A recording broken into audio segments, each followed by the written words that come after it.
Right. కాసేపటి క్రితమే UPSC ఫలితాలు విడుదలయ్యాయి. సివిల్ సర్వీస్ ఫలితాలలో తెలంగాణ ఆదిలాబాద్ జిల్లాకు చెందిన సాయి చైతన్య 68వ ర్యాంక్ ఆల్ ఇండియా స్థాయిలో సాధించారు. Sai Chaitanya first of all congratulations. ఎట్లా ఫీల్ అవుతున్నారు ఆదిలాబాద్తో ఏఎస్?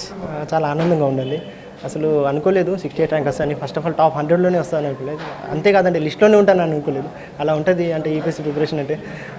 ఫర్ ఎగ్జాంపుల్ నిన్ననే నేను నైట్ 1 వరకు నేను ప్రిలిమ్స్ ప్రిపేర్ అవుతున్నాను. Prelims next attempt 7th attempt ఇద్దామని. అంటే నమ్మకం లేదు వస్తుందో రాదో అనేది.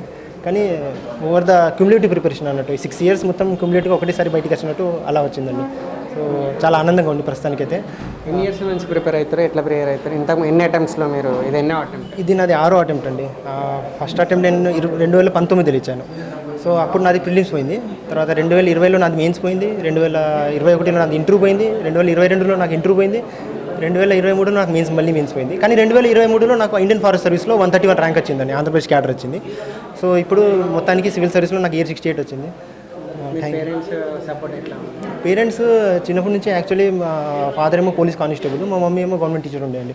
సో వాళ్ళు కూడా ఆ గవర్నమెంట్ దాంట్లో ఆస్పెక్ట్స్లో వాళ్ళు కూడా ఏదో వాళ్ళ కొద్ది ప్రయత్నం కానీ వాళ్ళది కూడా ఏదో చిన్న పాట అనేది ఉండేది. ఆ పాట అనేది నాకు చిన్నప్పటి నుంచి ఇంబైబ్ అయ్యింది అన్నట్టు. ఇది నేను పైకి తీసుకెళ్దాము యాజ్ ఏ బిగ్ పోస్ట్గా అని ఐఏఎస్ అవుదామని అలానే అనుకున్నాను. ఏం లేదండి. అంటే వినడానికి చాలా బాగుంది. కానీ father is always a father. ఆయన సపోర్ట్తోనే మా మదర్ సపోర్ట్తో నేను ఇక్కడి వరకు వచ్చాను. I always thankful to both of them. Me upcoming civil servants కావచ్చు, ఏదైతే ట్రైనీస్ మేము కావాలి, ర్యాంకు కొట్టాలి, సాయి చైతన్య ఇన్స్పిరేషన్గా తీసుకోవాలనుకునే వాళ్ళకి ఏం చెప్తారు? ర్యాంక్ రాని వాళ్ళు నిరాశలో ఉంటారు.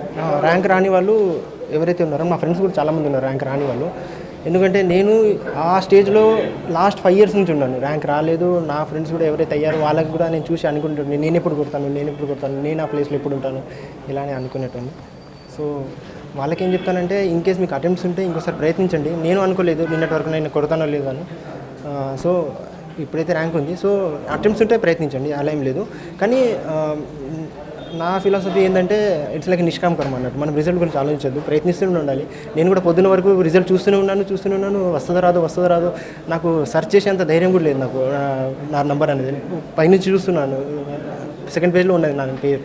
సో నిష్కామ కర్మ అనేది ఫాలో అవ్వండి. ఎవరికైతే అటెంప్ట్స్ అయిపోయినాయో వాళ్ళు there is life beyond UPSC అని అనిపిస్తుంది. చాలా ఆపర్చునిటీస్ ఉండే ఇండియాలో.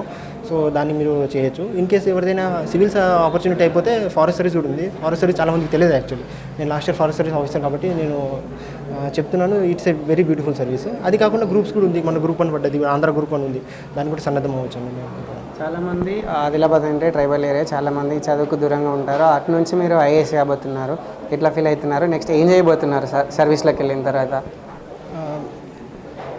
సో బేసికలీ నేను జర్నీ స్టార్ట్ చేసింది ఎందుకంటే there are various problems in Adilabad which I have seen since my childhood అన్నట్టు. చిన్నప్పటి నుంచి చూశాను ఆదిలాబాద్లో చాలా ప్రాబ్లమ్స్ ఉండే. అక్కడి నుంచి పెరిగాను. నేను నవోదయలో చదువుకున్నానండి. సో చుట్టుపక్కల ఎవరైనా చూస్తే వాళ్ళు పూర్ బ్యాక్గ్రౌండ్ నుంచి వచ్చేటోళ్ళే ఉంటారు. గవర్నమెంట్ వైపు మనం చూస్తాము ఏదైనా కావాలని అనుకుంటే, గవర్నమెంట్ స్కీమ్స్ కానీ అలాంటిది.